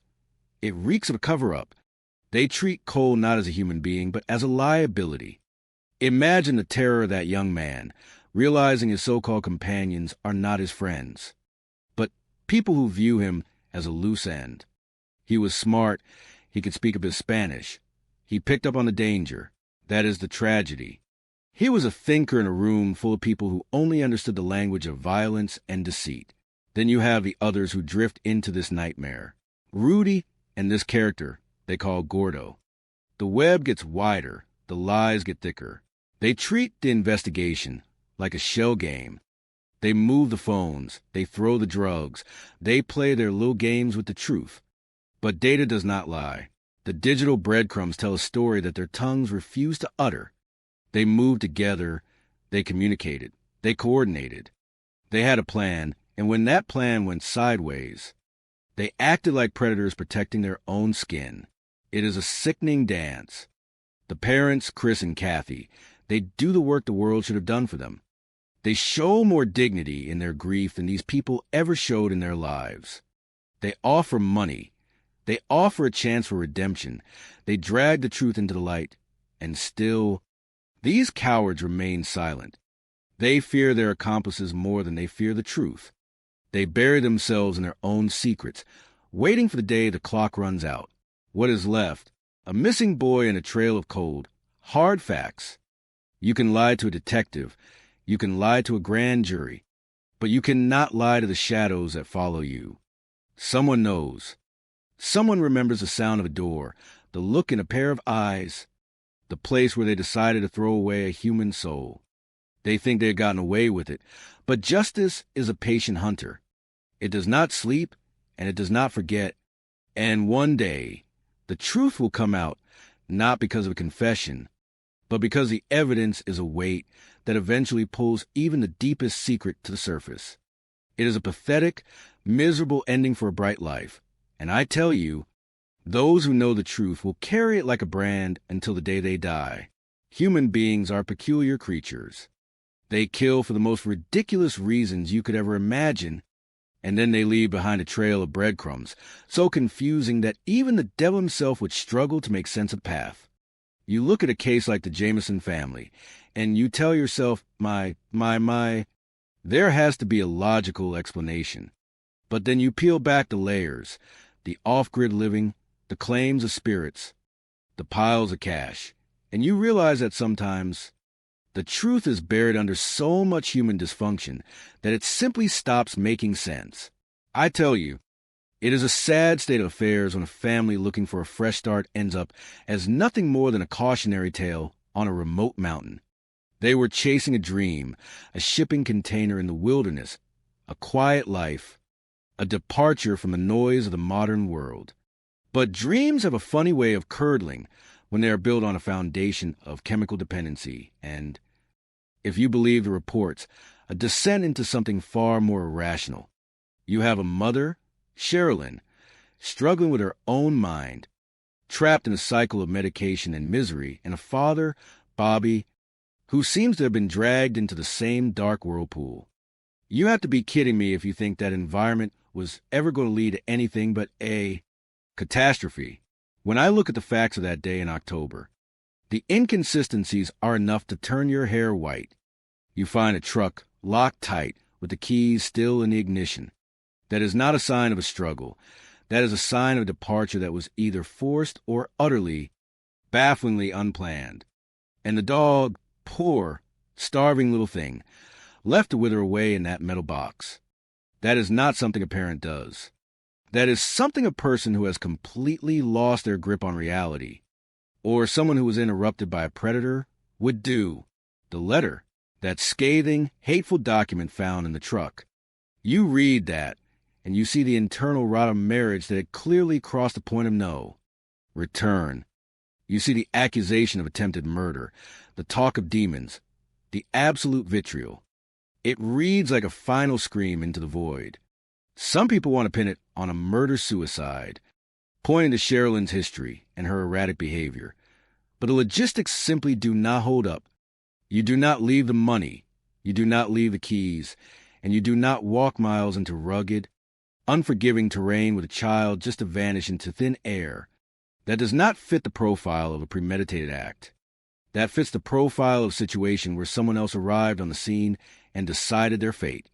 For them, then you have the local element, the people living off the grid, the men like Dan Clemens. You look at his history, or the history of man with his name, and it makes your skin crawl. Voluntary manslaughter? A man found shot to death in California? It makes you wonder what kind of secrets that mountain is holding. They say follow the money, and that is exactly what I would do. That $32,000 was a siren song in an area where people were scraping by in the mud. It is entirely possible that this family stumbled into a nest of vipers. People who saw an easy mark, a family lost in their own problems, and took advantage of the isolation to commit a crime that they knew they would get away with because no one was watching. The tragedy of it all is the little girl Madison. She never stood a chance in that equation. Whether it was the demons in her parents' heads or the very real monsters walking that mountain, her life was cut short by the absolute worst of human nature. The fact that the remains were found years later, miles from the vehicle, only proves that they did not go there to die on their own terms. They were moved, they were hidden, and they were forgotten by a system that finds it far too easy to label a case as undetermined when the work of finding justice gets too difficult. I have spent my life looking into the eyes of killers, and I have seen the same thing every time: an utter disregard for the sanctity of a human life. It is cold, it is calculated, and it is entirely pathetic. Somewhere out there, someone knows exactly what happened on that mountain. They know why that truck was left, they know who took the money, and they know the last moments of that family. They're living their lives, perhaps thinking they got away with it. But the truth has a way of surfacing, even if it takes years. Even if it takes a hunter stumbling upon a skull in the brush. You can bury the bodies, you can bury the evidence, but you cannot bury the fact that a crime was committed, and justice, no matter how delayed, is a debt that the universe eventually collects. If you have any information regarding this case, please do not stay silent.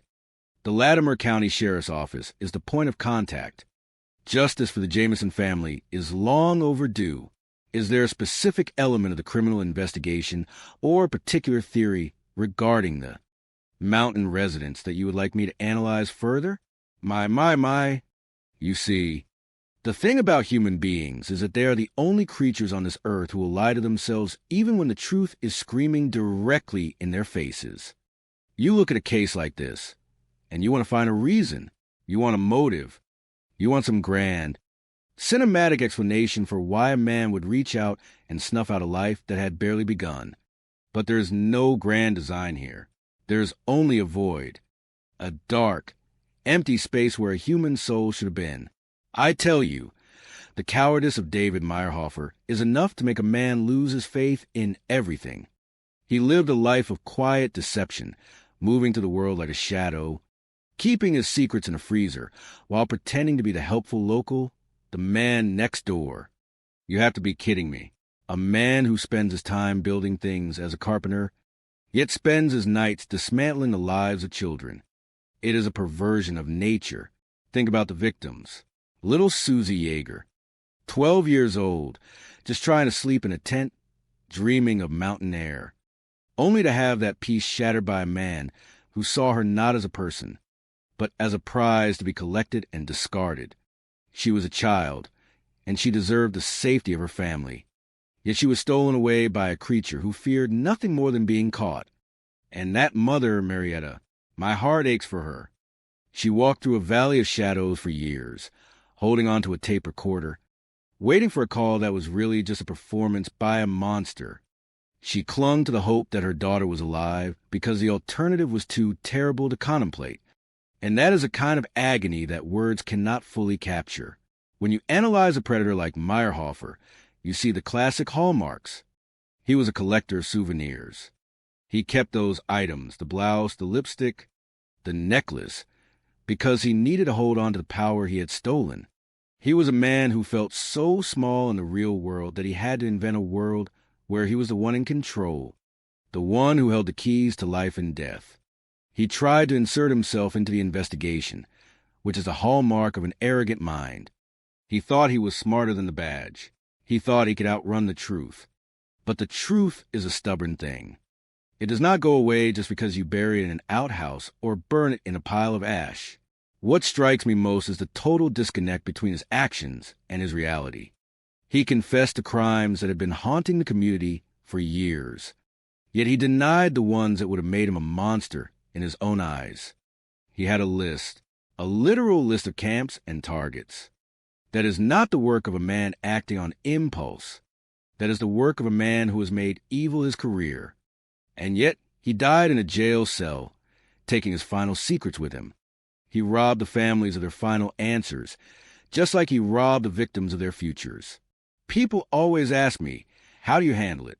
How do you look at the evidence and not lose your mind? You have to keep a cold, clinical distance. You have to view the crime as a puzzle, a series of cold, hard facts that eventually point to a single point of failure.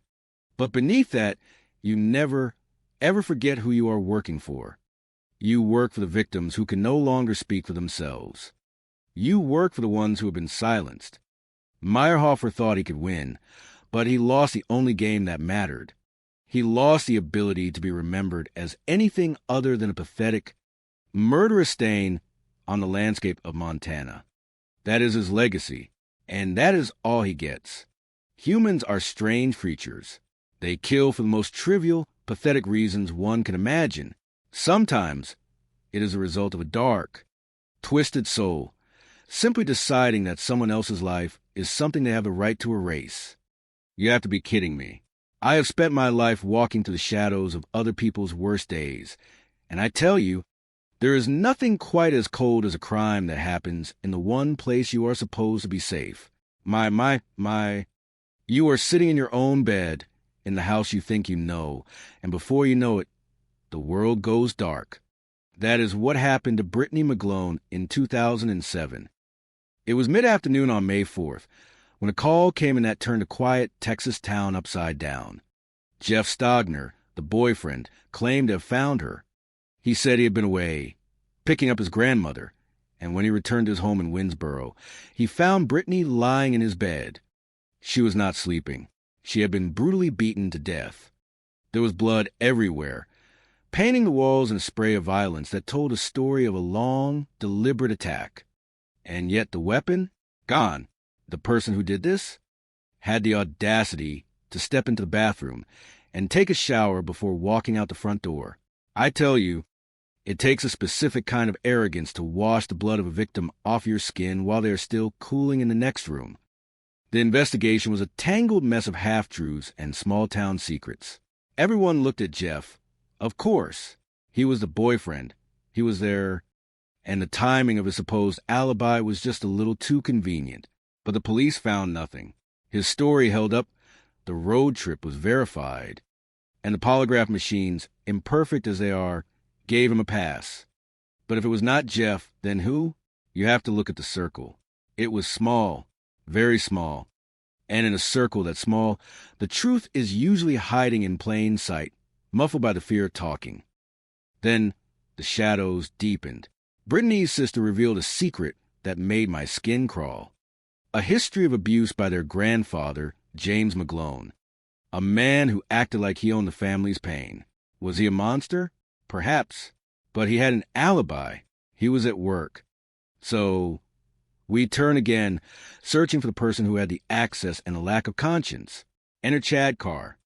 He was the boyfriend of Jeff's sister, a man who, until that moment, seemed like a ghost in the periphery of Brittany's life.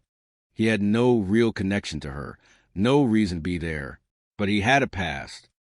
I have seen men like Chad Carr before. They do not kill because they are overwhelmed by passion. They kill because they are hunters, and they choose their targets based on who they think will be easy. Back in 2001, he had attacked a woman with a jackhandle. A jackhandle, mind you, the very same type of weapon that could have caused the horrific injuries Brittany suffered. He was a man who lived for violence, a man who left a trail of ruined lives wherever he walked. When the police finally searched his home, they found a pair of white underwear that matched the size Brittany wore. Was it a trophy? A sick memento of a night where he felt powerful? It certainly felt like it. I look at the people involved, and I feel a profound sadness for Brittany. She was 19, working hard, saving money for nursing school, trying to build a life out of the wreckage of her environment. She was not a victim by choice. She was a victim by circumstance. And the people around her, the ones who claimed to know her, were busy guarding their own secrets. They kept their mouths shut, they protected their own, and they let a killer roam free for 15 years. It is a tragedy that reeks of apathy. In 2022, they finally arrested Chad Carr. It was 15 years too late, but it was justice calling. And yet, the system failed her again. A grand jury, fed only a portion of the truth, decided not to move forward. They let him walk. It is enough to make you lose your faith in the machinery of law. But I tell you, these men, they do not stop being who they are. They leave breadcrumbs. Whether it is DNA found in a shower drain or a slip of the tongue, the truth has a way of rising to the surface. It is not over. It is never over until the debt is paid. My. You have to wonder, in a place where everybody thinks they know everybody, how many other monsters are hiding in the dark, waiting for the right moment to strike. You never truly know anyone. That is the hardest lesson of all. My, you have to be kidding me. Humans are strange creatures.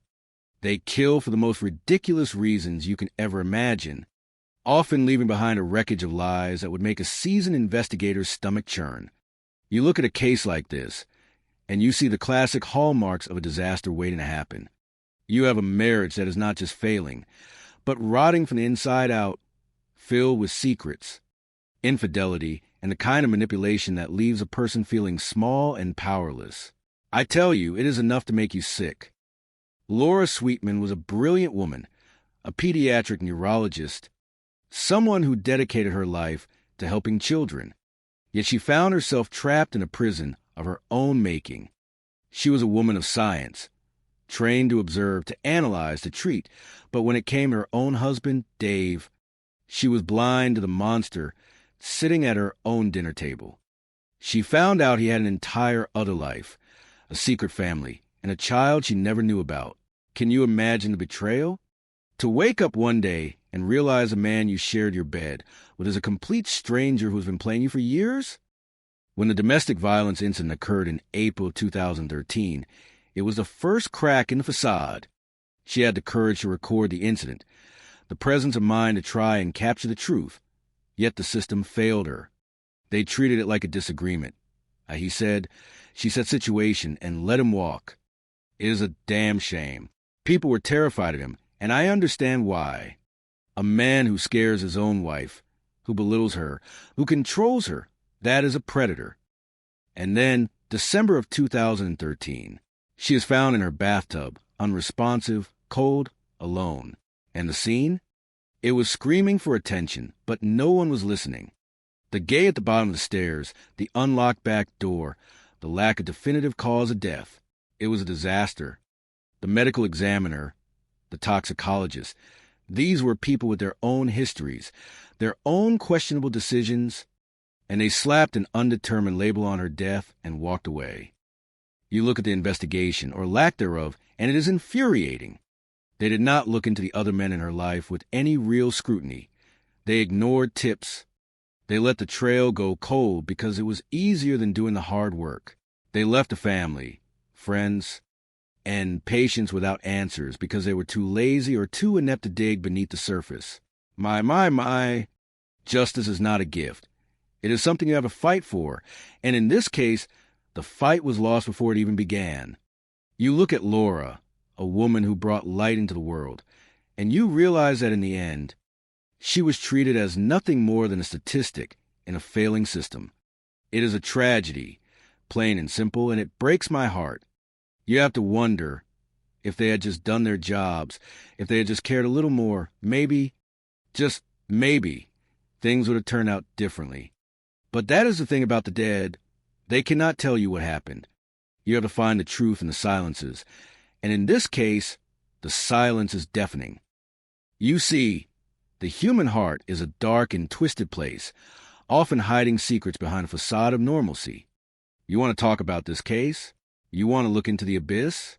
Let's sit down then.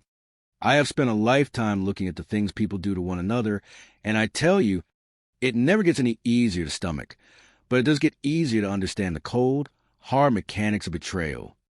Nicholas Cordova was a man who believed in the inherent goodness of the world. He was a man who took pride in his work, who cherished his family, and who thought that building a future meant building it with a partner.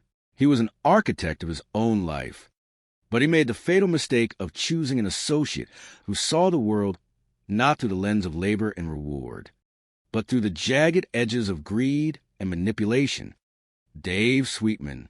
I look at this man and I see a shadow. He walked through life leaving a trail of broken promises and legal skirmishes, and yet Nick looked at him and saw a business opportunity. It is the classic American tragedy, is it not? A man of integrity inviting a wolf into the pen because he thinks he can teach the wolf to herd sheep. Think about the psychological state of Nick. He was a man who was growing increasingly anxious. He felt the eyes on his back. That is not just paranoia.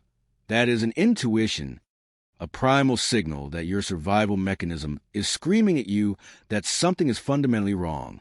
He knew Dave was dipping into the company coffers, taking tens of thousands of dollars, acting like the master of his own private bank. And when Nick realized that, he tried to untangle himself. That is when the danger becomes acute. Because when you are dealing with someone like Dave, you are not just breaking a partnership.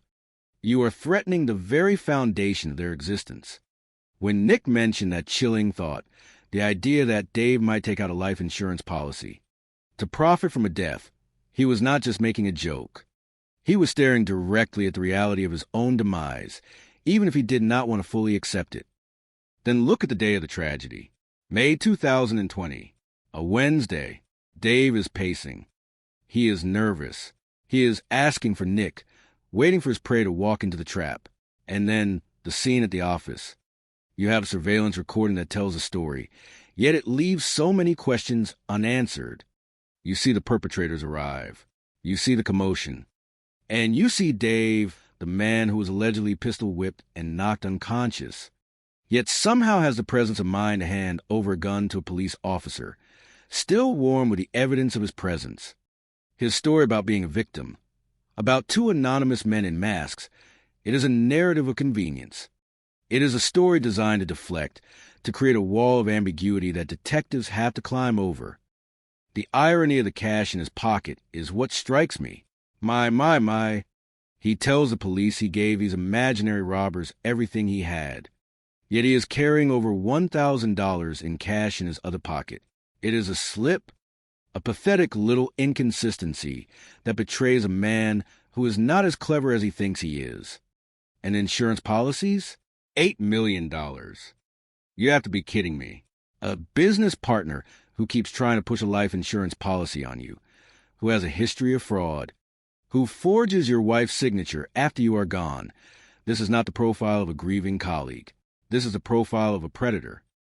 Alicia Cordova, the wife, she is the heart of this story. She has been fighting for 6 years, standing in the cold, waiting for justice that feels like it is constantly being delayed by red tape and redacted pages.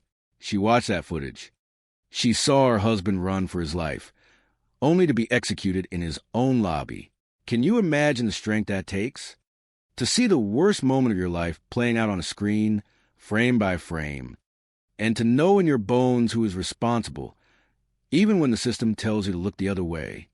She is a warrior, and she is the only thing standing between her husband and complete oblivion. The police department in Gilbert, well, they have a lot to answer for. When you have cases where files are redacted, where detectives are rotated out, where evidence is withheld, you lose the trust of the very people you are sworn to protect. It breeds a rot. In this case, it feels like an open wound that nobody wants to stitch shut. They want to call it robbery. They want to point to two mysterious men in a truck, and they want to close the book. But the story does not fit. It is too neat. It is too convenient. You look at Dave Sweetman today, running a new company, telling the world that this was his most traumatic experience. It is enough to make you sick. He acts a part of the victim, but I have seen this act before. I have sat across from men exactly like him in windowless rooms, and I have watched them try to maintain their composure while their lies crumble around them. They rely on the fact that the truth is often too painful or too complicated to prove. But the truth is there. It is hidden in the missing money. It is hidden in the forged signatures. And it is hidden in the silence of a man who should have been shouting for justice for his partner, but instead was counting the payout. You have to be kidding me if you think this ends here. The truth has a way of coming out, even if it takes a decade to reach the light. I tell you, there is no such thing as a perfect crime. There is only a crime that has not been investigated with the persistence it deserves. You see, human beings are strange creatures. They walk among us, smiling, drinking coffee, tucking their children in at night, all while harboring the kind of darkness that would make a demon shudder. They kill for most pathetic reasons imaginable, a little extra cash, a bit of excitement, or simply because someone else has become an inconvenience in their selfish little lives. You have to be kidding me. You think you know the person sleeping next to you? Think again. Most of the time, we are just strangers living under the same roof, waiting for the mask to slip. It was October 22nd, 1992. A quiet night in Stanton, Missouri. You have these rolling farmlands, woods, fields, the kind of place where nothing is supposed to happen. Then a motorist sees a glow, a fire in the distance. He goes to investigate and finds a truck burning in a field. When the smoke clears, you do not find a simple accident. You find a body, or what is left of one, charred beyond recognition, hidden in the front passenger seat.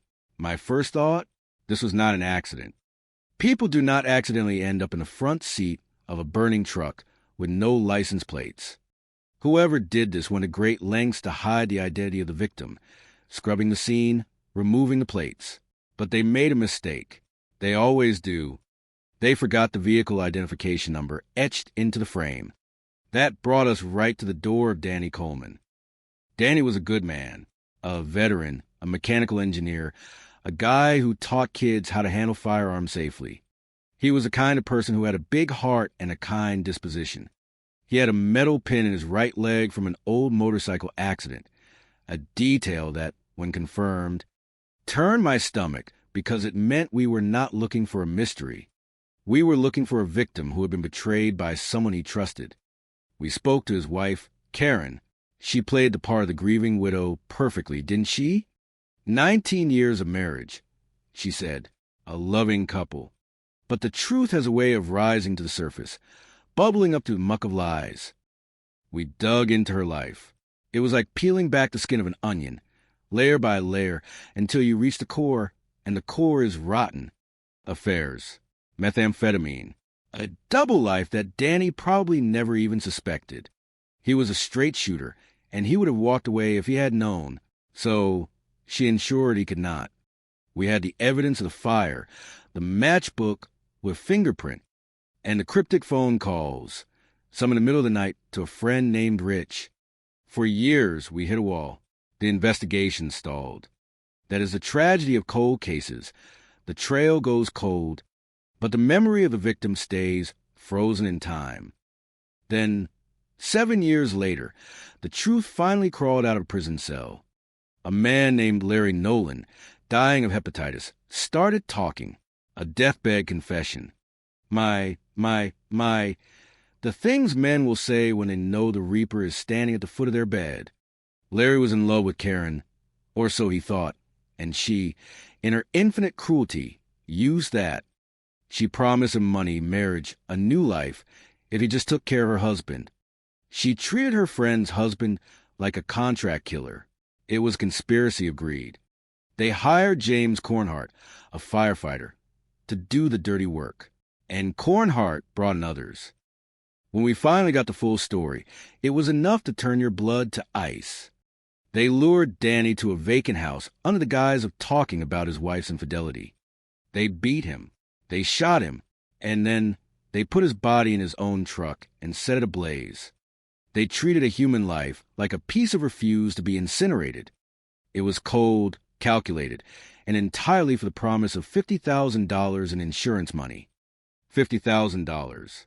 That is the price they put on a man's existence. I tell you, the arrogance of these people is staggering. James Cornhart thought he was untouchable. He kept the silencer, the gun, the evidence, acting like he had committed the perfect crime. When we arrested him, he was still in denial. Even after we matched his prints to that discarded matchbook wrapper we had kept in an evidence locker for 16 years. The technology finally caught up to his cowardice. And Karen? When the walls finally closed in, she sang like a bird, hoping for a lighter sentence. She traded her husband's life for a deal, blaming her actions on the drugs, claiming she was a new woman. I do not buy it. You don't just wake up and decide to orchestrate a murder. That darkness was always there. The jury saw through the excuses. They saw through the lies. Cornhart and the shooter, Stephen Mueller, were sent away for life. Karen got 20 years. I think that is a slap in the face to justice, but at least they are behind bars where they belong. Danny Coleman was an asset to this world, a man who deserved better than to be discarded in a burning field by the woman who promised to love him. We got them, but you never really win in a case like this. You just try to balance the scales as best you can. The mystery man, the one they call Dozer, is still out there somewhere, living his life, waiting for us to find him. And one day we will. We always do.